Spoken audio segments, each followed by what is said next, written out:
পরমারাধ্য শ্রী শ্রী বাবামণির রাতুল চরণে প্রণাম জানিয়ে এবং আমার সমস্ত গুরুভ্রাতা ও গুরু ভগিনীদের প্রতি সশ্রদ্ধ জয়গুরু সম্ভাষণ জানিয়ে আজকের পাঠ শুরু করছি।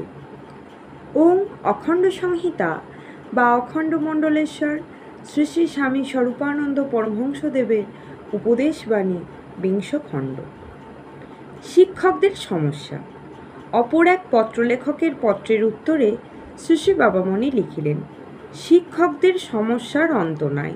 তার মধ্যে একটা সমস্যা এই যে, তাহারা যদি তাহাদের ছাত্রদের ক্রমিক অগ্রগতি সম্পর্কে মন্তব্য করিতে গিয়া লেখেন, ছাত্র পড়ায় মনোযোগী নহে। তাহার মনোযোগী হওয়া দরকার। অমনি মাতা পিতা গর্জন করিয়া বলিবেন, না, এমন কথা হইতেই পারে না। বাড়িতে থাকিতে আমরা দেখিয়াছি সে সারা দিন বই নিয়াই পড়িয়া আছে। শিক্ষকেরা যদি মন্তব্য করেন যে ছাত্র উদ্ধত ও দুর্বিনীত, ঔদ্ধত্য কমিলে ও বিনয় আসিলে সে সহজে উন্নতি করিতে পারিবে, তাহা হইলে পিতামাতা গর্জন করিয়া বলিবেন, কি, আমার সন্তানকে এভাবে মন্দ কথা বলা হইল? এমন বিনয়ী নম্র স্বভাব ছেলে এই শহরে আর কাহার কয়টা আছে?